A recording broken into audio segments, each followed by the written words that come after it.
Federalist Number 1. General Introduction. For the Independent Journal.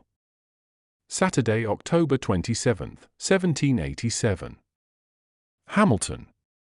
To the people of the state of New York. After an unequivocal experience of the inefficacy of the subsisting federal government, you are called upon to deliberate on a new constitution for the United States of America. The subject speaks its own importance, comprehending in its consequences nothing less than the existence of the Union, the safety and welfare of the parts of which it is composed, the fate of an empire in many respects the most interesting in the world. It has been frequently remarked that it seems to have been reserved to the people of this country, by their conduct and example, to decide the important question, whether societies of men are really capable or not of establishing good government from reflection and choice, or whether they are forever destined to depend for their political constitutions on accident and force. If there be any truth in the remark, the crisis at which we are arrived may with propriety be regarded as the era in which that decision is to be made, and a wrong election of the part we shall act may, in this view, deserve to be considered as the general misfortune of mankind. This idea will add the inducements of philanthropy to those of patriotism, to heighten the solicitude which all considerate and good men must feel for the event. Happy will it be if our choice should be directed by a judicious estimate of our true interests, unperplexed and unbiased by considerations not connected with the public good. But this is a thing more ardently to be wished than seriously to be expected. The plan offered to our deliberations affects too many particular interests, innovates upon too many local institutions, not to involve in its discussion a variety of objects foreign to its merits, and of views, passions, and prejudices little favorable to the discovery of truth. Among the most formidable of the obstacles which the new Constitution will have to encounter may readily be distinguished the obvious interest of a certain class of men in every state to resist all changes which may hazard a diminution of the power, emolument, and consequence of the offices they hold under the state establishments, and the perverted ambition of another class of men, who will either hope to aggrandize themselves by the confusions of their country, or will flatter themselves with fairer prospects of elevation from the subdivision of the empire into several partial confederacies than from its union under one government. It is not, however, my design to dwell upon observations of this nature.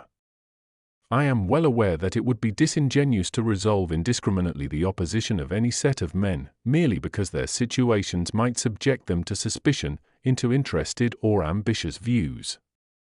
Candor will oblige us to admit that even such men may be actuated by upright intentions, and it cannot be doubted that much of the opposition which has made its appearance, or may hereafter make its appearance, will spring from sources, blameless at least, if not respectable, the honest errors of minds led astray by preconceived jealousies and fears.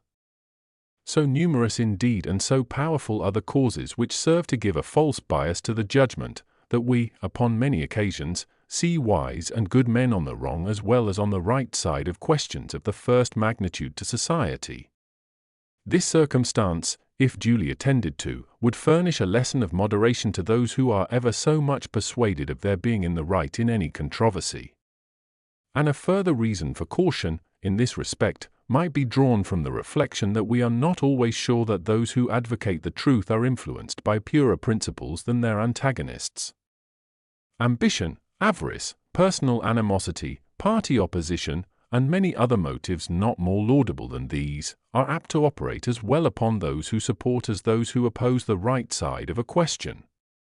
Were there not even these inducements to moderation, nothing could be more ill-judged than that intolerant spirit which has, at all times, characterized political parties. For in politics, as in religion, it is equally absurd to aim at making proselytes by fire and sword. Heresies in either can rarely be cured by persecution. And yet, however just these sentiments will be allowed to be, we have already sufficient indications that it will happen in this as in all former cases of great national discussion. A torrent of angry and malignant passions will be let loose. To judge from the conduct of the opposite parties, we shall be led to conclude that they will mutually hope to evince the justness of their opinions, and to increase the number of their converts by the loudness of their declamations and the bitterness of their invectives. An enlightened zeal for the energy and efficiency of government will be stigmatized as the offspring of a temper fond of despotic power and hostile to the principles of liberty. An overscrupulous jealousy of danger to the rights of the people, which is more commonly the fault of the head than of the heart, will be represented as mere pretense and artifice, the stale bait for popularity at the expense of the public good. It will be forgotten, on the one hand, that jealousy is the usual concomitant of love, and that the noble enthusiasm of liberty is apt to be infected with a spirit of narrow and illiberal distrust. On the other hand, it will be equally forgotten that the vigor of government is essential to the security of liberty, that, in the contemplation of a sound and well-informed judgment, their interest can never be separated, and that a dangerous ambition more often lurks behind the specious mask of zeal for the rights of the people than under the forbidden appearance of zeal for the firmness and efficiency of government. History will teach us that the former has been found a much more certain road to the introduction of despotism than the latter, and that of those men who have overturned the liberties of republics, the greatest number have begun their career by paying an obsequious court to the people, commencing demagogues and ending tyrants. In the course of the preceding observations, I have had an eye, my fellow citizens, to putting you upon your guard against all attempts, from whatever quarter, to influence your decision in a matter of the utmost moment to your welfare, by any impressions other than those which may result from the evidence of truth. You will, no doubt, at the same time, have collected from the general scope of them, that they proceed from a source not unfriendly to the new Constitution. Yes, my countrymen, I own to you that, after having given it an attentive consideration, I am clearly of opinion it is your interest to adopt it. I am convinced that this is the safest course for your liberty, your dignity, and your happiness.